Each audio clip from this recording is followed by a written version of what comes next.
Mon nom de famille, c'est Ndogi. Le nom que papa m'a donné.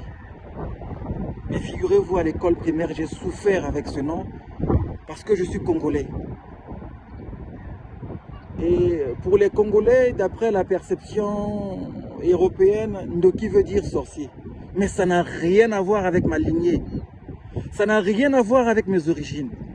Et figurez-vous, à mesure que je grandissais, je m'interrogeais toujours, pourquoi avoir mis le prénom Stanislas à côté de mon nom de famille? Et j'observais à côté de moi, il y a des noms comme Mavungu, comme Mbombi, comme Okanze, comme... voilà.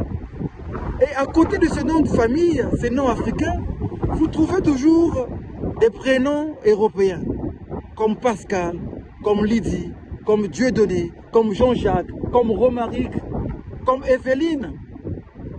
Mais je me demandais, mais à quoi ça sert? Quelle origine? Quel lien avec ma parenté, avec moi qui suis africain? Mais ça vient de la colonisation. C'est tardivement que j'ai compris ça.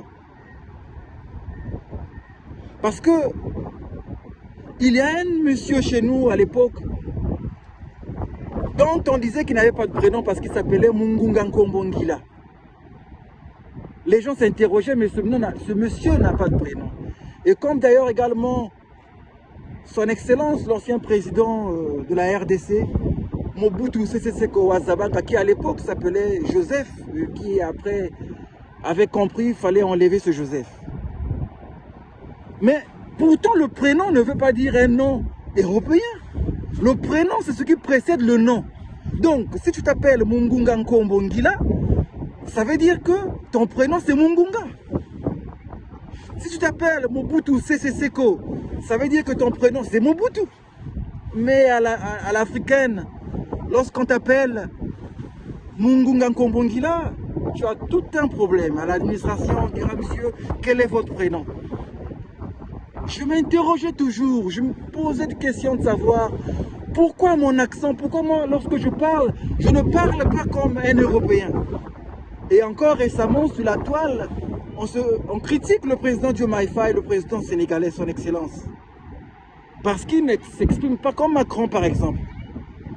Mais c'est quoi l'accent dans ma bouche?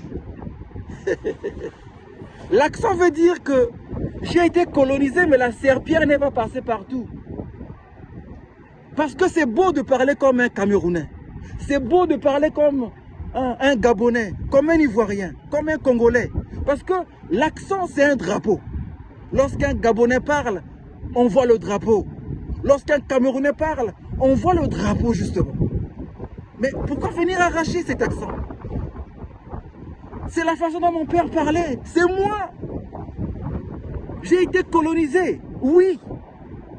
Mais mon accent montre mes origines et j'aime ça. J'aime ça. Je me posais toujours des questions. Pourquoi est-ce qu'en Tanzanie, l'hymne national est dans leur langue? Pourquoi est-ce qu'en Afrique du Sud, l'hymne national est en zoulou?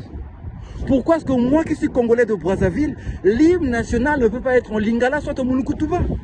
Je me posais ces questions jusqu'à ce que je suis arrivé en Égypte, à l'université du Caire après ma formation.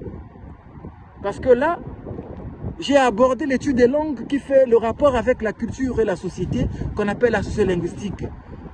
Et comme il ne faut pas garder la connaissance, j'ai pensé écrire.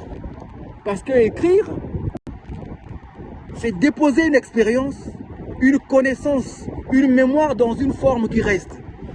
Et figurez-vous, toutes ces choses tremblaient toujours dans ma tête. Je me posais la question de savoir pourquoi est-ce que, par exemple, au Congo-Brazza, une langue comme l'Ari peut se comporter comme une langue nationale sans la permission de l'État. Toutes ces choses m'ont poussé à écrire. Voilà. Merci.